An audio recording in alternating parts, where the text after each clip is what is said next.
প্ৰতিগৰাকী দৰ্শকক মই জ্যোতি বৈশ্যই স্বাগতম জনাইছো। এই মুহূৰ্তত এটা ডাঙৰ খবৰ লৈ অহাৰ চেষ্টা কৰিছো। বিধানসভাৰ মজিয়াত ৰূপজ্যোতি কুৰ্মীয়ে যি কাণ্ড সংগঠিত কৰিছিলে তাক লৈ প্ৰতিক্ৰিয়া অব্যাহত আছে আৰু মুখ্যমন্ত্ৰী ডক্টৰ হিমন্ত বিশ্ব শৰ্মাই ৰূপজ্যোতি কুৰ্মীৰ সমগ্ৰ বিষয়ৰ সন্দৰ্ভত প্ৰথমটো প্ৰতিক্ৰিয়া কৰিছে। মুখ্যমন্ত্ৰীয়ে কৈছে যে ৰূপজ্যোতি কুৰ্মীয়ে যি কাম কৰিছিলে সেয়া বিজেপিৰ নীতি আদৰ্শৰ পৰিপন্থী আৰু তাৰ বাবে ৰূপজ্যোতি কুৰ্মীয়ে অসমৰ জনতাৰ ওচৰত ক্ষমা বিচাৰিব লাগিব। কিন্তু তাৰ লগতে মুখ্যমন্ত্ৰী অখিল গগৈ প্ৰসংগ টানি আনি কয় যে অখিল গগৈয়ে বাৰে বাৰে ৰূপজ্যোতি কুৰ্মীক কথা কোৱাত বাধা দিছিল, যাৰ বাবে অখিল গগৈও জনতাৰ ওচৰত ক্ষমা বিচৰাৰ প্ৰয়োজন আছে। টাইমে বিগ ব্ৰেকিং জনাইছো, ডাঙৰ খবৰ। ৰূপজ্যোতি কুৰ্মীৰ ব্যৱহাৰ বিজেপি সংস্কৃতিৰ পৰিপন্থী। মুখ্যমন্ত্ৰী ডক্টৰ হিমন্ত বিশ্ব শৰ্মাৰ এয়া প্ৰথম প্ৰতিক্ৰিয়া। মুখ্যমন্ত্ৰীৰ প্ৰথম ৰিয়েকশ্যন আহি পৰিছে ৰূপজ্যোতি কুৰ্মীৰ কাণ্ডক লৈ। ৰূপজ্যোতি কুৰ্মীয়ে বিধায়কক আসনলৈ খেদি যোৱাটো সঠিক হোৱা নাই ডক্টৰ হিমন্ত বিশ্ব শৰ্মাই উল্লেখ কৰিছে। মুখ্যমন্ত্ৰীয়ে কৈছে যে ৰাজ্যিক সভাপতি দিলীপ শইকীয়াৰ সৈতে এই সন্দৰ্ভত মই আলোচনা কৰিছো। ৰূপজ্যোতি কুৰ্মীয়ে অসমৰ জনতাৰ ওচৰত তেখেতৰ ব্যৱহাৰৰ বাবে ক্ষমা বিচাৰিব লাগিব। মুখ্যমন্ত্ৰী ডক্টৰ হিমন্ত বিশ্ব শৰ্মাই এই মুহূৰ্তত প্ৰকাশ কৰিছে দিলীপ শইকীয়াই ইতিমধ্যে ৰূপজ্যোতি কুৰ্মীক এই সন্দৰ্ভত নিৰ্দেশ প্ৰদান কৰিছে। কিন্তু ৰূপজ্যোতি কুৰ্মীয়ে ভাষণ দি থকাৰ সময়ত অখিল গগৈয়ে বাৰে বাৰে বাধা দিছিলে। সমগ্ৰ ভিডিঅ'টোত সেই কথা স্পষ্ট হৈ পৰিছে। মই ভাষণ দিয়াৰ সময়তো অখিল গগৈয়ে এনেকুৱা পৰিৱেশৰ সৃষ্টি কৰে। মুখ্যমন্ত্ৰীয়ে কৈছে কিন্তু মই 25 বছৰ ধৰি বিধানসভাত আছো, যাৰ বাবে মই অখিল গগৈৰ কথাখিনি ডাইভাৰ্ট কৰি দিওঁ। কিন্তু এনেকুৱা কৰিলে, বাৰে বাৰে এনেকুৱা কৰিলে মনটো বেয়া লাগে বুলি মুখ্যমন্ত্ৰীয়ে উল্লেখ কৰিছে, যাৰ বাবে অখিল গগৈও উল্লেখ কৰিছে যে অসম বিধানসভাত পূৰ্বে এনেকুৱা পৰম্পৰা নাছিলে। মুখ্যমন্ত্ৰীয়ে কৈছে যে ৰূপজ্যোতি কুৰ্মীয়ে যি কাম কৰিছে সেয়া ভাৰতীয় জনতা পাৰ্টীৰ সংস্কৃতিৰ পৰিপন্থী। ইয়াৰ বাবে তেওঁ ক্ষমা বিচাৰিব লাগিব। কিন্তু চাহ জনগোষ্ঠীৰ এগৰাকী নেতাক বাৰে বাৰে যিদৰে অখিল গগৈয়ে বাধা দিছিলে সেয়াও গ্ৰহণযোগ্য নহয়। গতিকে ৰূপজ্যোতি কুৰ্মীৰ দৰে অখিল গগৈ অসমৰ জনতাৰ ওচৰত ক্ষমা বিচাৰিব লাগে। ডিব্ৰুগড়ত মুখ্যমন্ত্ৰী ডক্টৰ হিমন্ত বিশ্ব শৰ্মাই এই প্ৰতিক্ৰিয়া প্ৰকাশ কৰিছে। ৰূপজ্যোতি কুৰ্মীৰ সমগ্ৰ ঘটনাক লৈ মুখ্যমন্ত্ৰী ডক্টৰ হিমন্ত বিশ্ব শৰ্মাৰ ফাৰ্ষ্ট ৰিয়েকশ্যন আহি পৰিছে আৰু মুখ্যমন্ত্ৰীয়ে কৈছে যে ৰূপজ্যোতি কুৰ্মীয়ে যি কৰিছিলে সেয়া সঠিক হোৱা নাই। বিজেপিৰ নীতি আৰু আদৰ্শৰ এয়া পৰিপন্থী, যাৰ বাবে ৰূপজ্যোতি কুৰ্মীয়ে অসমৰ জনতাৰ ওচৰত ক্ষমা বিচাৰিব লাগিব।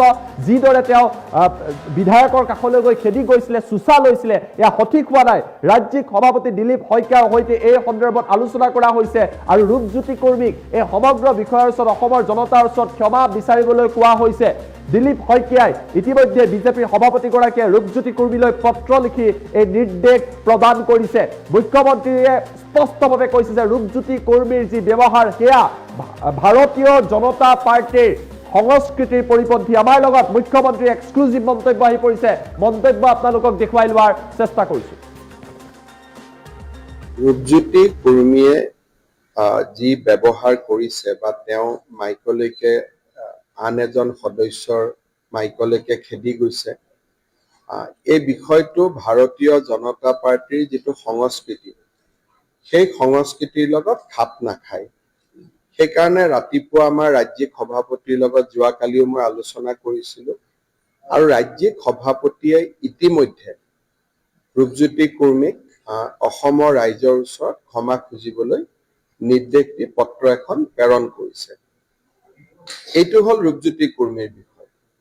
কিন্তু বিধায়ক অখিল গগৈ ডাঙৰীয়া, ৰূপজ্যোতি কুৰ্মী এগৰাকী চাহ জনজাতিৰ বিধায়ক, এটা নিপীড়িত নিষ্পেষিত জনগোষ্ঠীৰ পৰা তেওঁ অসম বিধানসভালৈ আহিছে।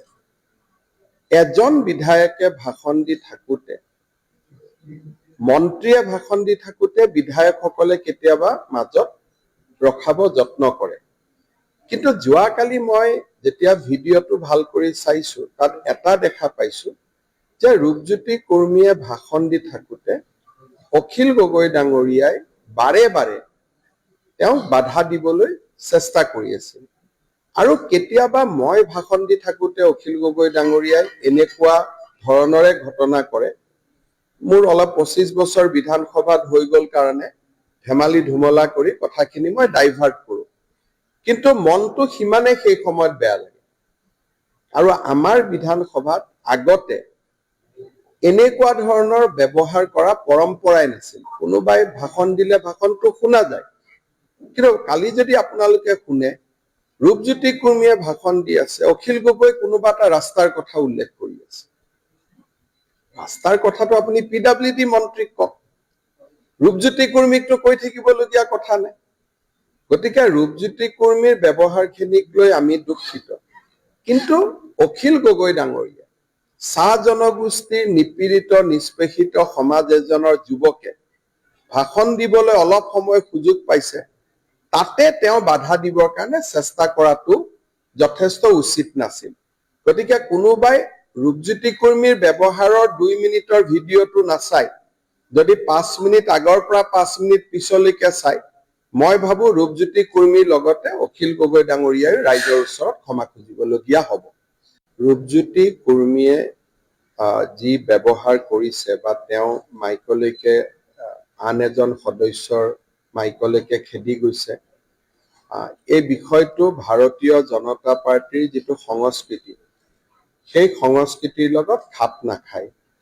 সেইকাৰণে ৰাতিপুৱা আমাৰ ৰাজ্যিক সভাপতিৰ লগত যোৱাকালিও মই আলোচনা কৰিছিলোঁ আৰু ৰাজ্যিক সভাপতিয়ে ইতিমধ্যে ৰূপজ্যোতি কুৰ্মীক অসমৰ ৰাইজৰ ওচৰত ক্ষমা খুজিবলৈ নিৰ্দেশ দি পত্ৰ এখন প্ৰেৰণ কৰিছে। এইটো হ'ল ৰূপজ্যোতি কুৰ্মীৰ বিষয়। কিন্তু বিধায়ক অখিল গগৈ ডাঙৰীয়া ৰূপজ্যোতি কুৰ্মী এগৰাকী চাহ জনজাতিৰ বিধায়ক, এটা নিপীড়িত নিষ্পেষিত জনগোষ্ঠীৰ পৰা তেওঁ অসম বিধানসভালৈ আহিছে।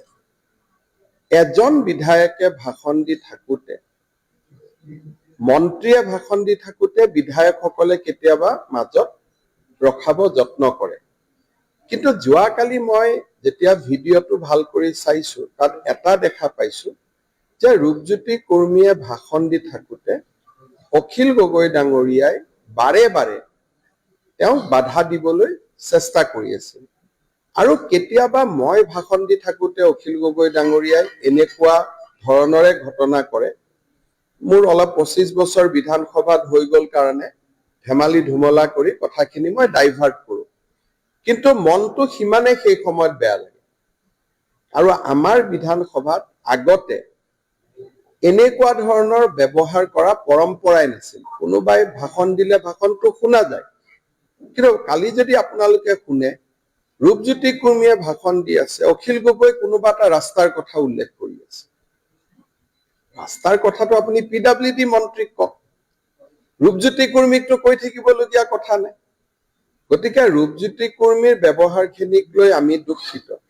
কিন্তু অখিল গগৈ ডাঙৰীয়া চাহ জনগোষ্ঠীৰ নিপীড়িত নিষ্পেষিত সমাজ এজনৰ যুৱকে ভাষণ দিবলৈ অলপ সময় সুযোগ পাইছে, তাতে তেওঁ বাধা দিবৰ কাৰণে চেষ্টা কৰাটো যথেষ্ট উচিত নাছিল।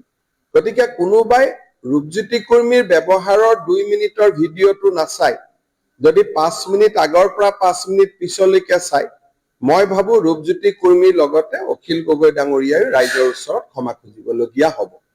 ৰূপজ্যোতি কুৰ্মীয়ে যি ব্যৱহাৰ কৰিছে বা তেওঁ মাইকলৈকে আন এজন সদস্যৰ মাইকলৈকে খেদি গৈছে, এই বিষয়টো ভাৰতীয় জনতা পাৰ্টিৰ যিটো সংস্কৃতি, সেই সংস্কৃতিৰ লগত খাপ নাখায়। সেইকাৰণে ৰাতিপুৱা আমাৰ ৰাজ্যিক সভাপতিৰ লগত যোৱাকালিও মই আলোচনা কৰিছিলোঁ আৰু ৰাজ্যিক সভাপতিয়ে ইতিমধ্যে ৰূপজ্যোতি কুৰ্মীক অসমৰ ৰাইজৰ ওচৰত ক্ষমা খুজিবলৈ নিৰ্দেশ দি পত্ৰ এখন প্ৰেৰণ কৰিছে। এইটো হ'ল ৰূপজ্যোতি কুৰ্মীৰ বিষয়। কিন্তু বিধায়ক অখিল গগৈ ডাঙৰীয়া ৰূপজ্যোতি কুৰ্মী এগৰাকী চাহ জনজাতিৰ বিধায়ক, এটা নিপীড়িত নিষ্পেষিত জনগোষ্ঠীৰ পৰা তেওঁ অসম বিধানসভালৈ আহিছে। এজন বিধায়কে ভাষণ দি থাকোতে, মন্ত্ৰীয়ে ভাষণ দি থাকোতে বিধায়কসকলে কেতিয়াবা মাজত ৰখাব যত্ন কৰে।